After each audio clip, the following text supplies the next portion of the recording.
right. So we're diving into a topic a lot of you have been asking about. Okay. How have these societal changes impacted men? Especially when it comes to relationships and marriage. Right. You know, a lot of you pointed us to this book, Yeah. Men Must Rise Again. Claiming masculinity in a world that wants to erase it. Yeah, reclaiming masculinity in a world that wants to erase it. So Yeah. let's unpack what's inside this thing. The title itself is just like, what? Right. You know? And then even looking at the table of contents, you've got these hot button topics, gender equality, wokeness. Yeah. The challenges that men are facing today Challenges men are facing today. is a lot. It feels like we're really in for a deep dive here. We are. This book is going to take us on a journey. Okay. Starting with the historical view of masculinity, and then it's going to drill down into some really specific areas like marriage, the workplace, even this thing that the author calls psychological warfare. Yeah, that psychological warfare thing. That really piqued my interest. Just seeing it in the table of contents, it sounds like he's really suggesting that there's some sort of systemic effort to undermine masculinity. Yeah, absolutely. And he starts off strong. Right out the gate, he's saying that this whole idea of gender equality, Okay. it's a myth. It just doesn't hold up. Against. When you put it up against biological and historical realities. Interesting. Like, what kind of evidence does he use to back that up? Well, he goes way back. Okay. You know, he uses examples like the building of empire, Right. the dominance of men in art during the Renaissance. He even talks about the role of men in shaping democracy. Like Historically. Yeah. And it's not just history, though. Okay. He brings in evolutionary psychology. Interesting. And he's talking about these hormones, Testosterone, estrogen. how they have this huge impact on behavior. So he's saying that we can't just ignore We can't ignore it. these fundamental differences between men and women. You can't ignore biology. Yeah, and his point is that if we try to ignore these things, Right. it actually leads to a lot of the dysfunction that we see in society, and it weakens the traditional family structure. And that leads him right into this whole section Okay. called the tyranny of wokeness. Okay, so that This is where he really gets into this he's going after. ideology, and he's calling it an overreaching ideology. So, like, what's he saying about wokeness? Well, he says that, you know, while it aims for fairness, it's gone way too far. Oh, so he's not saying... He's not saying it's all bad. Okay. He's saying that it's just gone too far. Interesting. And it's created this situation where you've got censorship, you've got shame, and people are afraid to speak up. They're afraid to speak their minds, especially men if they disagree disagree with the prevailing narrative. with the narrative. And one of the areas he thinks this plays out the most Right. was in the media. Okay. And he analyzes how men are often portrayed like, you know, Oh, the stereotype. the stereotypes, Yeah. like the bumbling fool or the straight up villain. Oh, yeah. And he's arguing that this actually has a real impact Yeah. on men's self-esteem. Okay, so this is where it starts to get really interesting, I think, especially for this audience. 'Cause Okay. the next chapter is titled The Marriage Plantation, a Modern Trap. Oh boy. And let me tell you, he does not hold back. I bet he doesn't. He really paints this stark picture of marriage as a system that's designed to disadvantage men. Wow.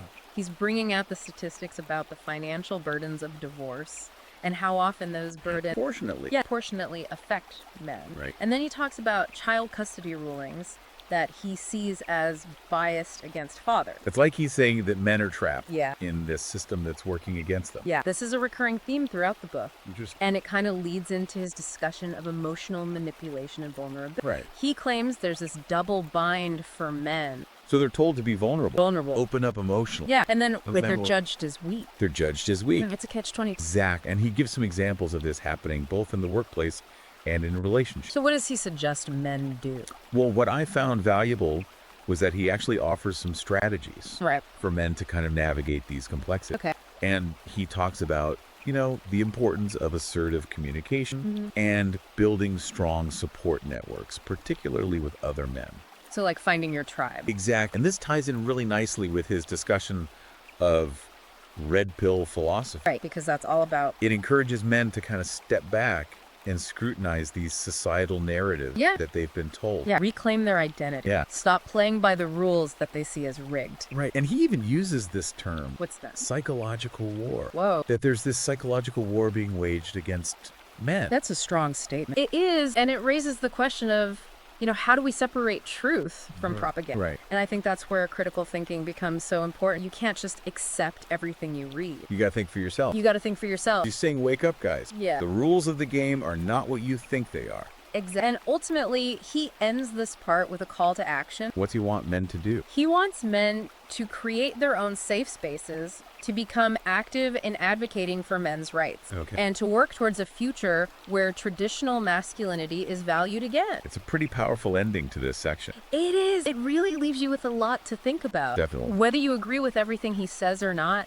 this book brings up some really important points that deserve further discussion. I think so too. Okay, so we've touched on some of the big ideas from Men Must Rise Again. Right. But let's zoom in on a couple more specific things that really jumped out at me. Yeah. One of the chapters that everybody's talking about is this deep dive into what he calls woke culture. Oh, yeah. This is where he really gets into like the nitty gritty of what he sees as this ideology that has just infiltrated everything.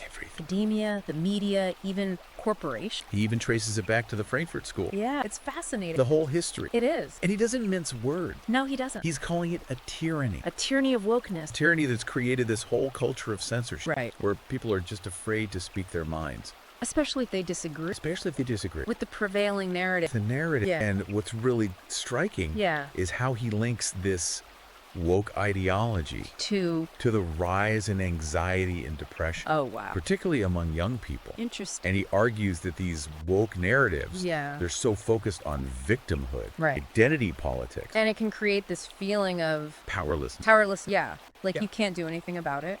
And he uses some pretty powerful examples, like the case of James Damore. Oh, yeah, the Google engineer. The Google engineer who was fired for questioning the company's diversity policy. That case really blew up. It blew up. In the media. Yeah, and it brings up some serious questions about free speech. Free speech. And you know how much dissent is tolerated. Even in these environments that are supposed to be progressive. Right. It's like there's this unspoken rule book. There is. And if you step outside the lines, you face the consequences. You're in trouble. And the author argues, he says, that this woke culture has basically weaponized shame.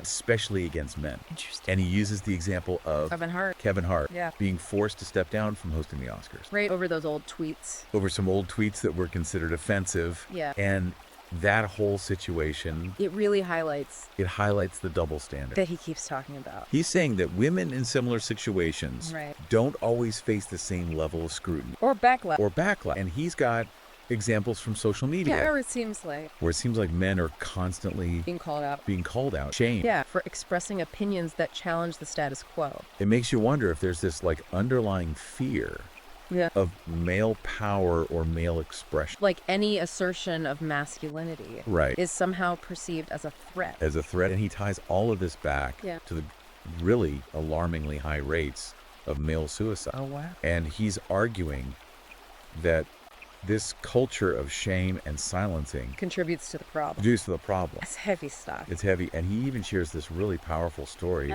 about a construction worker named John who lost his job during the pandemic and ended up taking his own life because he just felt like a complete failure. That's heartbreaking. It is. And it makes you realize how important it is to recognize those signs. The signs of depression. In men, and to make sure that they're getting support. Because so often they suffer in silence. And And he also talks about, the importance of community and connection for men. Absolutely. He talks about the benefits of, male support groups, things like sports. Things that foster that sense of belonging, shared experience. And I think a lot of men are really craving that. They are. In a world that tells them to go it alone. Yeah. Suppress your emotions.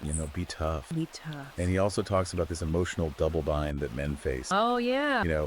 Be strong and stoic. Right. But also be emotionally available and vulnerable. Like they're damned if you do, damned if you don't. Exactly. And he gives this example of this colleague who had a panic attack during a work presentation. And basically his career was like over. Yeah. It was never the same after that. Oh. It's a reminder that the workplace can be a minefield for men when it comes to expressing their emotions. For sure. And of course we have to talk about the chapter that I think is probably resonating the most with this audience. The marriage plantation.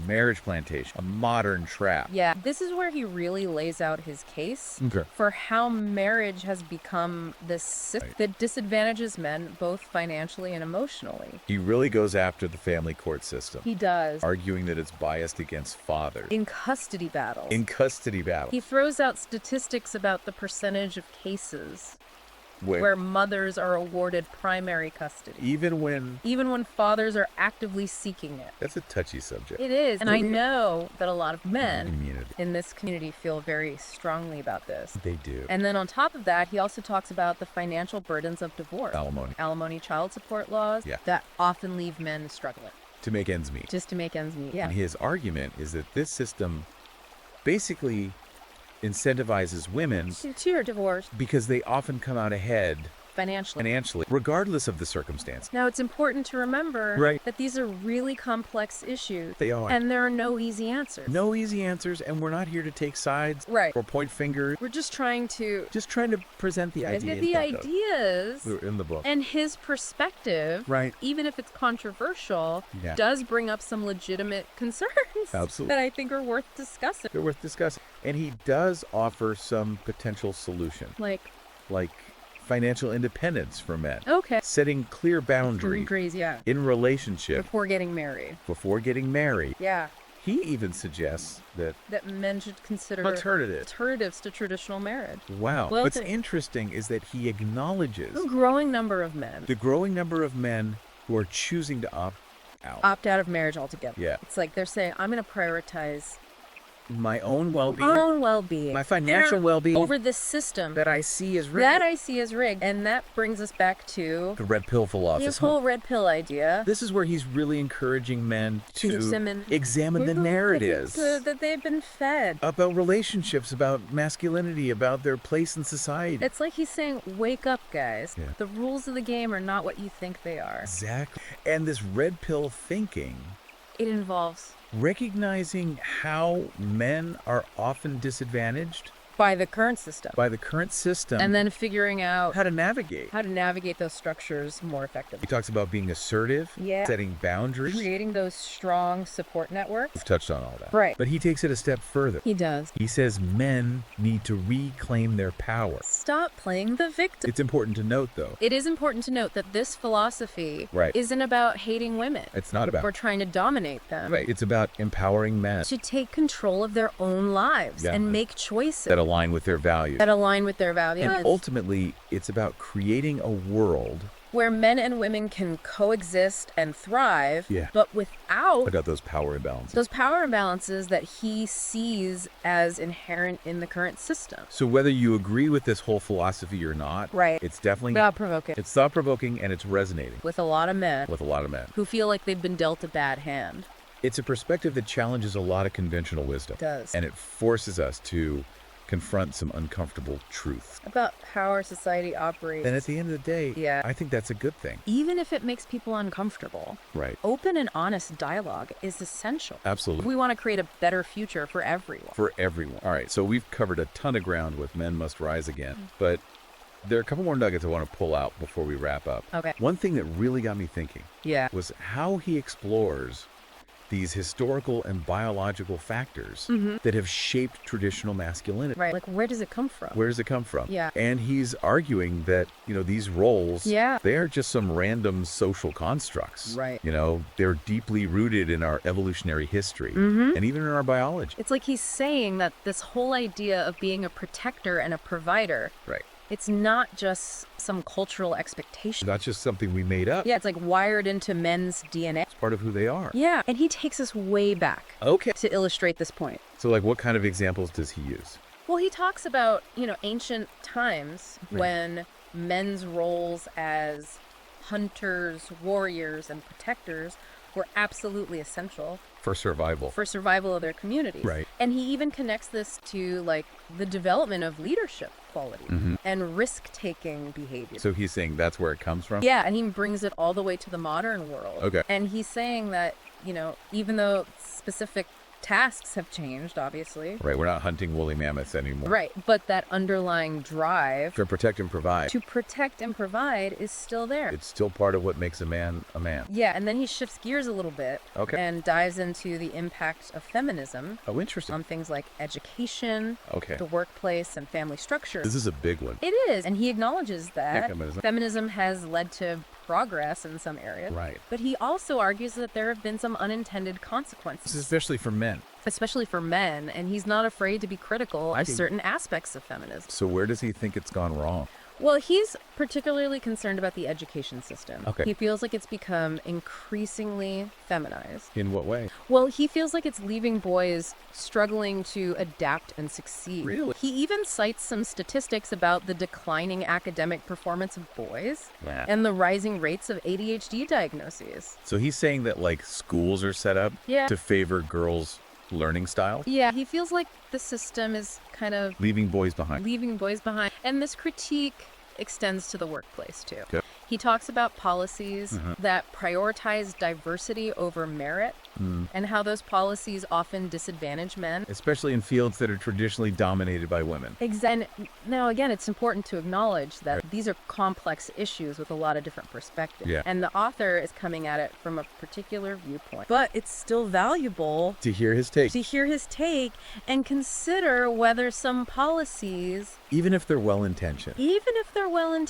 Right. might be creating new imbalances. New imbalance. Okay, and then of course we got to talk about his chapter on fatherhood. Oh, yeah. This is a big one. And this is super relevant for this audience. Absolutely. And he's arguing that fathers Are becoming increasingly marginalized in modern society. in modern society. So how's that happening? Well, he points to things like biased custody rulings. Okay, we've talked about that. We have, but also the lack of paternity leave Yeah. and the pressure on men to prioritize work over family. It's like society is sending these mixed messages Yeah. about the importance of fatherhood. On the one hand, we're saying fathers are important, Right. but on the other hand, we're not really supporting them. Exactly. And he makes this really compelling case for how crucial fathers are, not just for their children's well-being, Right. but for society as a whole. So, like, what are the benefits? Well, he argues that involved fathers contribute to stronger families, reduced crime rates, even greater economic stability. Just like a ripple effect Yeah, he even goes so far as to suggest that the decline of fatherhood is linked to. is linked to many of the social problems that we face today, like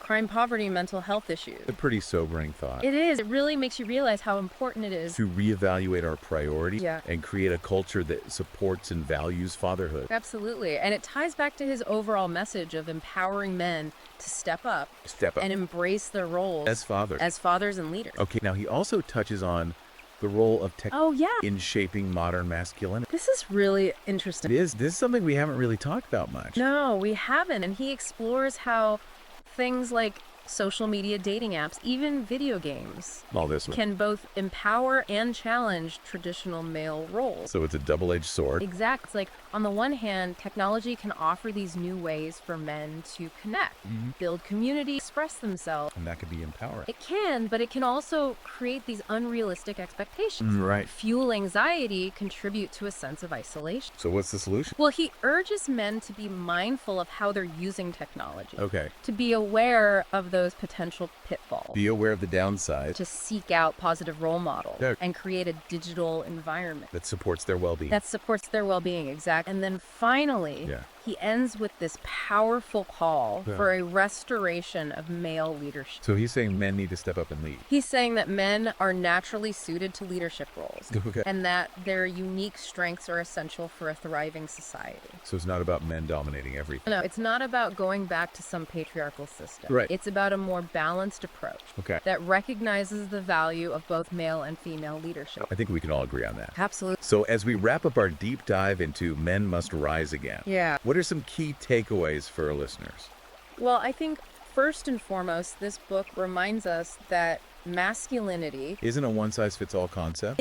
There's a whole spectrum of experiences and perspectives. Right. And it's important to acknowledge and celebrate that diversity. Absolutely. Yeah. It also highlights how important it is To have these open and honest about conversations the challenges men face. about the challenges men face in modern society. We need to move beyond these stereotypes. The simplistic narratives Yeah. and really engage in meaningful dialogue. I think that's key. And finally, It's a call to action. it is It's a reminder that men have a responsibility to themselves. to themselves, their families, their community. And it's a call to rise above the noise. Yeah. Reclaim their identity, Create a future, where masculinity is celebrated, not demonized. not demonized. It's been a journey exploring this book, Men Must Rise Again. I hope this deep dive is giving you some valuable insights Yeah.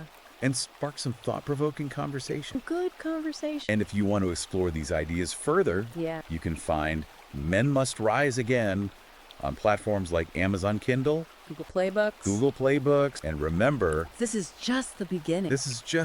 Keep exploring these ideas, engage in respectful dialogue, and most importantly, take action. The future of masculinity is in your hands.